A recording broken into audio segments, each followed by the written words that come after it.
Assalamualaikum warahmatullahi wabarakatuh. Perkenalkan, nama saya Sandi Zainal Mustafa dari STEM Medang dengan NIM A2.1900014 dari kelas TI 4E. Ingin menjelaskan tentang IoT atau Internet of Things. Apa itu Internet of Things? Internet of Things adalah suatu konsep atau program di mana sebuah objek memiliki kemampuan untuk mentransmisikan atau mengirimkan data melalui jaringan tanpa menggunakan bantuan perangkat komputer dan manusia. Internet of Things atau sering disebut dengan IoT saat ini mengalami banyak perkembangan. Perkembangan IoT dapat dilihat mulai dari tingkat konvergensi teknologi interkabel, mikroelektromekanikal atau MEMS, internet, dan QRQR atau Quick Response Code. IoT juga sering didefinisikan dengan RFID atau disebut Radio Frequency Identification sebagai metode komunikasi. Cara kerja IoT. Cara kerja Internet of Things adalah memanfaatkan sebuah argumentasi dari algoritma bahasa pemrograman yang telah tersusun, di mana setiap argumen yang terbentuk akan menghasilkan sebuah interaksi yang akan membantu perangkat keras atau mesin dalam melakukan fungsi atau kerja, sehingga mesin tersebut tidak memerlukan bantuan dari manusia lagi dan dapat dikendalikan secara otomatis. Faktor terpenting dari jalannya program tersebut terletak pada jaringan internet yang menjadi penghubung antar sistem dan perangkat keras. Tugas utama dari manusia adalah menjadi pengawas untuk memonitoring setiap tindakan dan perilaku dari mesin saat bekerja.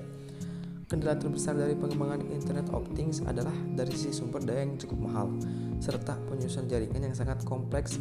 Biaya pengembangan juga masih terlampau mahal dan tidak semua kota atau negara telah menggunakan IoT sebagai kebutuhan primer mereka.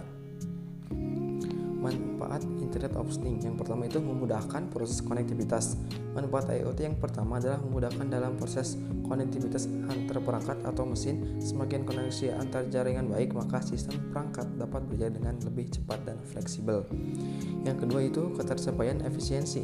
Manfaat Internet of Things yang kedua adalah tercapainya kegiatan efisiensi kerja. Semakin banyak konektivitas jaringan yang terbentuk, semakin kecil pula jumlah penyuluhan waktu untuk melakukan tugas, sehingga aktivitas dan kerja manusia menjadi lebih terbantu dengan adanya IoT. Yang ketiga itu meningkatkan efektivitas monitoring kegiatan. Dengan menggunakan Internet of Things, efektivitas untuk mengontrol dan memonitoring sebuah pekerjaan menjadi lebih mudah. Selain itu, teknologi cerdas juga mampu untuk memberikan rekomendasi atau alternatif pekerjaan yang lebih mudah bagi pengguna. Contoh Internet of Things yang pertama itu dalam bidang kesehatan. Contoh Internet of Things yang pertama dalam bidang kesehatan. Saat ini banyak sekali teknologi advanced yang dapat membantu kinerja dari dokter maupun tenaga medis. IoT juga membuat sebuah terobosan baru dalam pengembangan mesin dan alat medis untuk mendukung kinerja dari tenaga medis agar lebih efektif, tepat, dan mengurangi risiko kesalahan. Salah satu contoh dari keberadaan IoT dalam dunia kesehatan adalah membantu dalam proses pendataan data jantung, mengukur kadar gula tubuh, mengecek suhu tubuh, dan lain sebagainya. Data yang diperoleh akan disimpan dalam penyimpanan data berskala besar. Saat ini lebih dikenal dengan Big Data. Dengan menggunakan Big Data mampu membaca informasi dan data yang berupa angka atau teks secara cepat dan efisien. Tenaga medis tidak perlu lagi untuk mencatat secara manual karena semuanya informasi dapat ditampung dalam basis data dan akan dikirimkan pada mesin IoT untuk menjalankan tugas sesuai dengan algoritma yang dikembangkan. Yang kedua itu contohnya telepon transportasi. Teknologi cerdas juga telah mencapai bidang transportasi umum.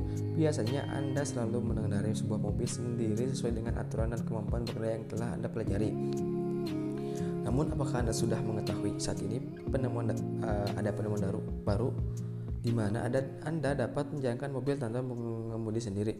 Mobil tersebut dapat berjalan sendiri sesuai dengan prosedur dan terprogram dengan baik. Jadi, Anda dapat merasakan sensasi seperti pada sistem autopilot dari pesawat.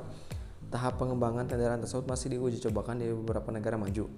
Selain kendaraan, sistem lalu lintas juga termasuk dalam cakupan Internet of Things. Dengan IoT mampu untuk mengontrol berbagai sistem lalu lintas saat kondisi macet maupun sepi, sehingga mampu mengurangi resiko kecelakaan dan pelanggaran lalu lintas terjadi.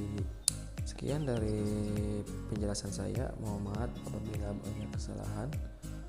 Dicukupkan sekian. Wabillahi taufiq wal hidayah. Wassalamualaikum warahmatullahi wabarakatuh.